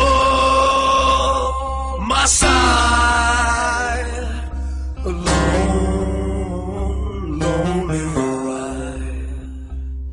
Should have burned my soul at the sand for the life I've lived in my passages. Arrived here with blood on my hands, an absence of faith and a message to God. Should have burned my soul at the stake, for they let me loose on this stage. The devil on my side, alone, lonely ride through space and time, alone, lonely ride. Well, speaking of the SAS, would you like to join? What's that? The Secret Air Service? I don't know, you said it. Yes, the SAS is, you know, Britain's. Who dares wins, isn't it? Yeah, that's right, yeah. I mean, one of the things that's been happening on my path, to use that word, we're talking about various different aspects of it, knowledge, research, focus and all the rest of it, is that I've been focusing more and more on parapolitical and less on what those guys call woo-woo, but, you know, the more esoteric stuff, right? Yes. And it kind of began around Whitley Strieber, just looking deeper and deeper into him and finding more and more evidence of shady connections, intelligence connections, and all the rest of it. Yeah. I nearly went on his show the other day, but he's back, and I've not heard from him since. Very interesting, very timely. So yeah, if you want more on that, let me know, because I can definitely give you the skinny on Whitley. Yeah. So yeah, the net result of this is that my idea about the second matrix has become much more experiential, and congruent with that I've discovered things about my own family background, which is that, very briefly, that my rich socialist grandfather was actually a Fabian, and even a founding Fabian, and was involved with various social engineering groups, right? How fascinating. So definitely, the conspiracy law is actually my own personal history, and that was, needless to say, was pretty shocking, and relates to sexual abuse and all kinds of, really triggering areas. So, now it's personal, as the Hollywood thing has it. Yeah, I get that. And therefore it's much more engaging. I'm much more engaged in it, and it's much more and real. Also liable to make more mistakes if you're not careful. True, yes. Well said. But yes, it's tangible now, and so what I wanted to bring up with you in these final moments, if they are, was about talking about the alternate perceptions community and the various different, the obvious, the sort of dumbing down that just happens. It's just part of the capitalist machinery, the liminality and the false ceremony masters, and all of these more sort of general, abstract interpretations. To throw into the mix the question of operatives who are actually paid and have a job to play the role of alternate perception spokespeople. Right? They are very there, interesting. right? We know that they exist. Yeah, but I don't think it works how most people think it does. I think most co-opted and sequestered people are not aware that it's happened. Yeah, I would agree with that. And I think that it's not like the old days where, there's a man sat in the Gene Hackman sat in the attic recording stuff, and there's a guy in a van over the road, and you get a paycheck in a brown envelope. It's all that happens now is the numbers shift. So the stats, the metrics shift. That's how you're paid. So I think that the funny dilemma is we don't know if we've been co-opted or not. Right. You don't know if you've been co-opted. I don't know. Well, I'm relatively unsuccessful, so I'm compared to you, I'm pretty secure. Oh no. We're both niche players, and with a few wrong turns, I'll be under a bloody bridge. But I mean, how do you mean that last point?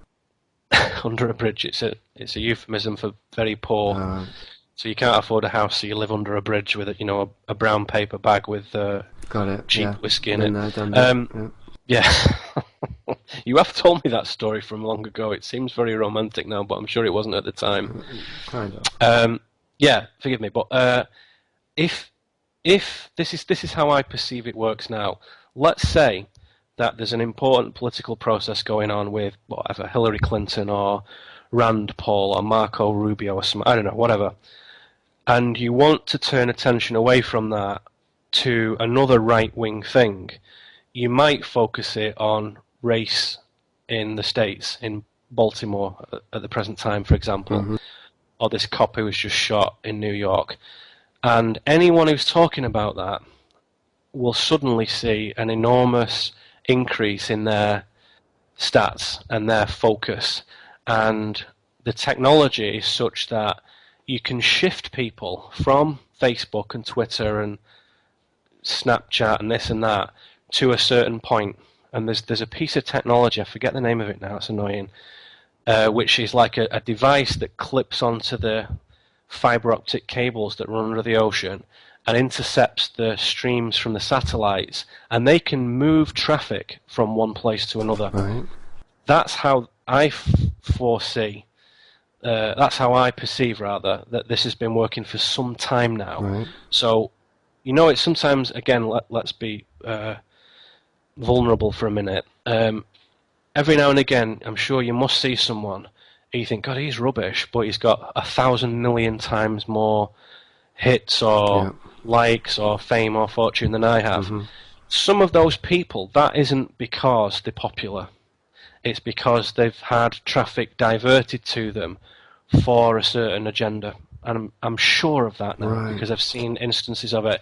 I also met a man last year, I won't say where, who whispered on the sidelines that that's a reality now.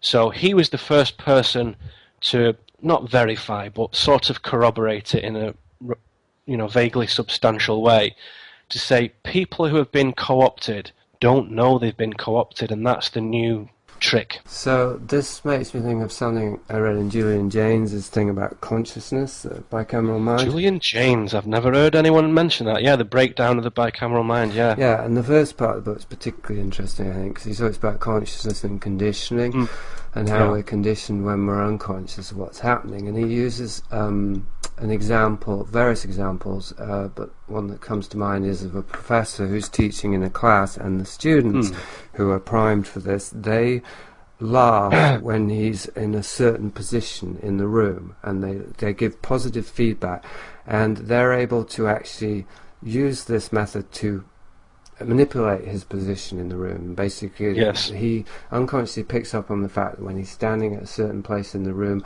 the students are emanating love and humour, and they're really digging what he's doing, and so he ends up constantly going back into that position, right? So that sounds like what you're describing, is that if a person keeps getting hits for something, they will unconsciously recognise, maybe even consciously, this is what works, right? So this is and then put more focus on it. It's like, let's say I did an event and 1,000 people came, and it was a great success, and many people said it was good. And on that event, I unusually talked about German mysticism. I would think, holy shit, I might do that again. That was good. And somebody somewhere has made me do that, and I didn't notice. And I'm clever and perceptive, and I didn't notice. Now, someone who isn't clever and perceptive, because they're too busy to be so, which is another observation of mine, that busyness is the enemy of wisdom, right? If you have great fragmentation and discursiveness and busyness in your day, and you're hopping from one lily pad to the other all the time, you are easy to co-opt, you are easy to sequester, divert, and focus on whatever the pissing hell anyone tells you to do. You might be a great intellect, you might be a lovely man who thinks he's doing a decent job, but that describes, does it not, many of the people who host shows, who put broadcasts out there, who run alternative networks and TV stations. They fall into that category. It is easy to divert them. I'm sure if we did a little subversive experiment, I could say to you, right, let's pick a person, and over the year I will make that person talk about a certain subject more and more, and they won't even know it. I bet you I could do it. Wouldn't we need numbers to do that, though? Yeah, well, you can do that now, can't you? I can track certain kinds of hits from certain sorts of websites when I can put a cookie on that person's browser, which I could do. So we could track that. Right. So I think if me and you can do it, then people in bloody security and intelligence, it's easy to do it. And so combined with this, of course, would be that when a person becomes more popular and gets more and more hits, then ego inflation kicks in, and then of course they become exactly blinkered, don't you? Yeah. And it's easy to do. So if you're being whisked around on aeroplanes and having lovely lunches with people, you might not notice for a little bit. Even the best of us, we might not see that a little bit. And if you're not a smart, grounded, humble man, then you're fucking lost instantly. You've gone, and that's it. That's the end of it. So I have a realistic view that it happens. I know it does. I've seen it with my own eyes, and I've talked to people who are maybe involved with it. What I have come to the conclusion of is that the most successful co-opting is where the co-optee is unaware entirely of it. They don't know they're an asset. Yeah, well, because they would have, first of all, obviously they wouldn't be able to give anything away because they wouldn't be privy to any information, but also they would have sincerity. They would be much more effective and convincing because if they believe it themselves. Yeah, and you'd say, I can't believe it.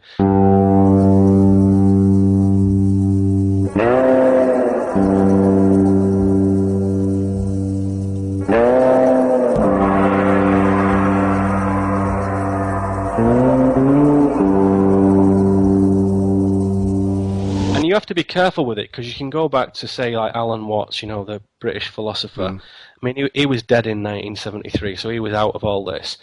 But, like, people saying, oh, he was a CIA asset. Yeah, I know, I've been hearing that because I used his voice on my first podcast.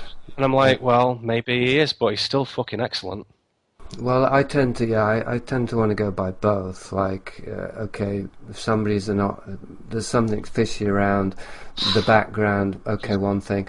But also, if there's something fishy about what they're saying, if I got those two together, then okay, then I'll start to conclude something. But, me too. Yeah. And they're like little triggers you can say, hang on a second. So for me, one of my markers for it is if someone's just palpably rubbish and get like extraordinary, you know, kudos and acknowledgement, I just think, hang on a second. You're just obviously rubbish. Everybody knows you're rubbish. You're not really even trying very hard.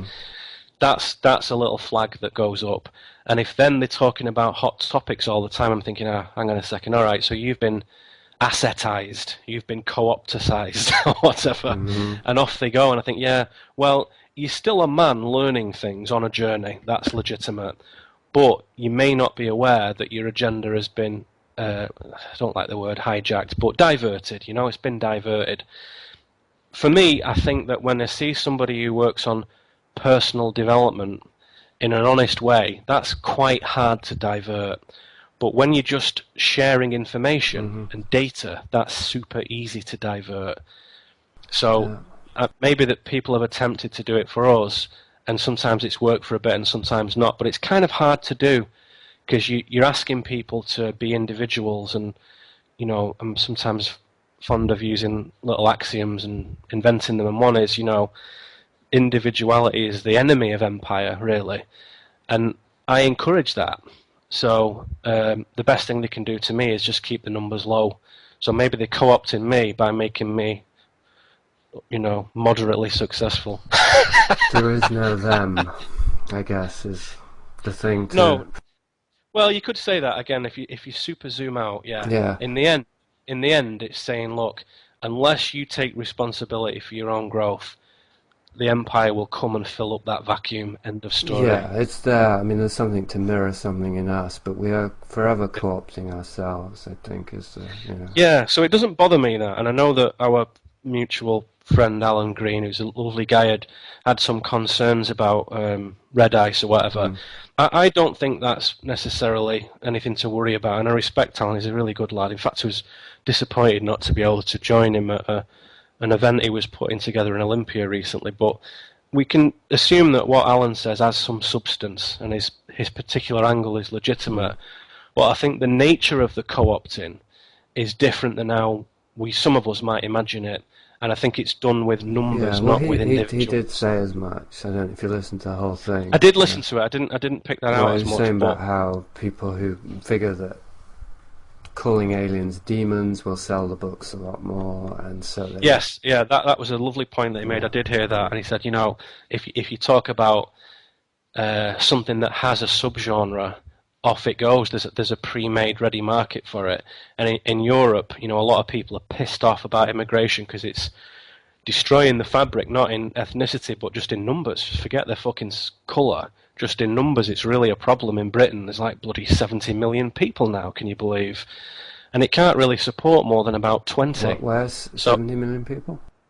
In England, in the United Kingdom, rather. Well, it was 55 million just like 30 years ago, so that hasn't gone up that much. Well, some people suggest, and these are like quite reliable figures from what I can gather, that the country can support properly 17 million people, and after that it's overly reliant on imports and exports, and the infrastructure of things like the national health and the roads can't really do it, so they're always on the back foot. And when I went there in recent times, travelling around some places, I can tell it's different now. And it's kind of sad because some beautiful places that I used to know have gone now. And that's because they had to build houses on it for people to bloody live in. So anyway, that's another story. It is another story. Yes, I feel like we're just getting to the good stuff, actually. Oh, we'll do it again, perhaps later in the year, Jason. Jason. Because you know Castaneda, I mean, I've had to really can take very seriously the idea that Castaneda was an operative, and I mean a real operative, a paid operative. Jason, what are you talking about? You're crazy. No, really. There's a lot of I wouldn't say a lot of evidence, but there's enough evidence to really... Oh, no. And even if he was, I mean, those books are still so vibrant. Absolutely. So but what? so it's... Well, not so what, though. Like It is for me. So what? I don't think there's any chance of that. And even if it did, I just think, oh, well, whatever. You played a little, like Ipcress file Michael Caine game, fucking whatever. Maybe you needed to pay for your go-go dancers. No, he claimed to be an assassin. He himself claimed, the book that he was writing when he died was apparently the confessions of when he was an assassin for intelligence. I know, but that's so easy to fabricate, isn't it? We just totally don't know. We totally don't know. And if he was an assassin, that's like my second career choice, so that would be fine. Well, it's funny, because you mentioned that with Henry, and I have to say, it was quite shocking. You were saying, some people could be assassins and shoot people in the head, and that's a valid path, but it's not my path. I'm like, what? Did I just hear that? I actually had to replay it, because I'm like, wait a minute. It's not Carlos Castaneda all over again. Please don't say Neil's an assassin. I would fucking love it, man. I would love to do that. I think that's brilliant. I would love to do that for a living. I really would. If somebody came to me today and said, forget all that shit about esotericism, you're an assassin now, I'd think, fantastic. Here's my bank account details. Let's go. I'm not sure how to take this now. Yeah, there's nothing off the plate, is there, really? You know what I mean? So it's a valid life expression. It's a detour. It's not a really good one, but it's valid, isn't it? Oh no, I'm not going to agree. I mean, I think this the beyond good and evil is, again, it's great in theory, but in practice, I actually wrote a script about an assassin a few years ago. See, there you go. And it was what I came up with was that he wanted to get out of the business, but he couldn't because they don't trust any assassins, paid assassins who want to quit because they think it's conscience, so they kill them, right?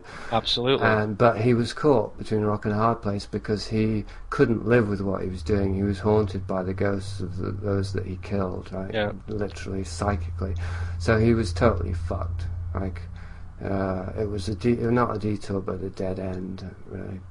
Yeah, I think you're probably right in describing it as a dead end. It is, and you have to make the long road back then over terrain you've already walked. That's the trick of the dead end. But yeah, I just kind of don't care about stuff like that. If they're a CIA asset, if they're an assassin, if they've been playing evil and killing people, whatever.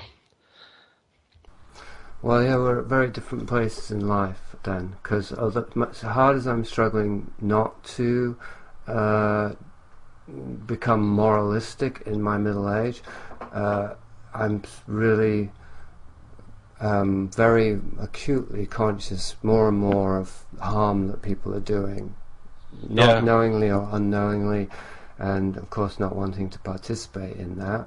Hopefully that goes without saying, but not even wanting to invest in it or be complicit with it by, like, I don't even listen to mainstream music anymore. The Limitless podcast is all these small marginal people who no one's ever heard of. It's great music, but I don't want to be feeding into that machinery. Well, you're a gentle soul, if I may say, and I do mean that as a compliment, and thank goodness I'm not.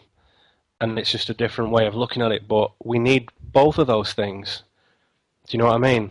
It's like most people in my life are like you, but I'm not. You know, that's not my angle on it, and it's part of my expression, let's say at the red end of the animal, to explore death and killing. Yeah, well, that's definitely... That's one for another show, Jason. I'm not fucking opening that up now.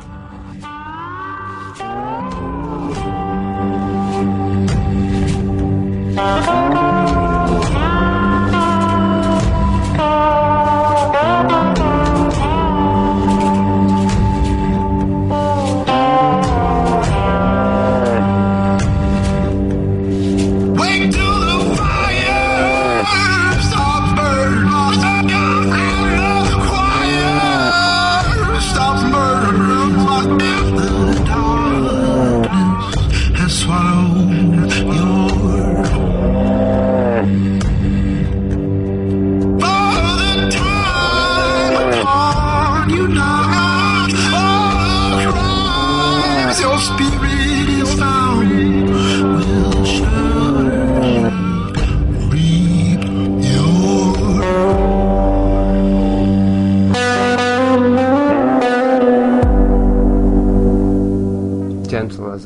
be it, nobody has ever suggested that I don't have a deep commitment to exploring the dark side of things. No, Jason, you're one of an exemplar of that. You really are. Yeah. Not at all. No, I mean, your gentleness is in your bearing.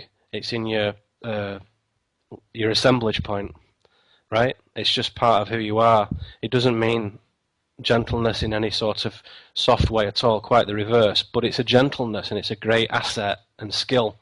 Mine is different to that. I have to cultivate gentleness. I have to try harder to have it in my life, and it's made my life better as I've brought it in, frankly. I have if to you do want that to. too. I have to do that too. I've been a hard ass and a hard edge, a hard head, and a very hard person too. I think. Yeah. I have a more of a gentle persona, but yeah, deep down, I think we're probably made of similar stock. Actually, I guess so. It's that millimeter extra strength. That's all it is. Yeah. Anyway, Jason. Yeah. I knew this would be good, and that was really enjoyable. Thank you. You don't have to thank me at all. It's Well, I'd like to. collaboration, so I have to thank you back then. Yeah, you do. No, it's just good to do it. Most people don't do this sort of stuff, so it's very novel, and people who've listened to my material will be like, gosh, that's different, when I link this up on my website whenever it comes out. So it's a novel thing, and hopefully some new people will come and discover your work and say, gosh, this is a different approach. I like it. Yeah, fuck Neil Kramer, I'm going to go to this guy. Yeah, he's rubbish. Let's go to that guy who, is really doing it, yeah. Sorry.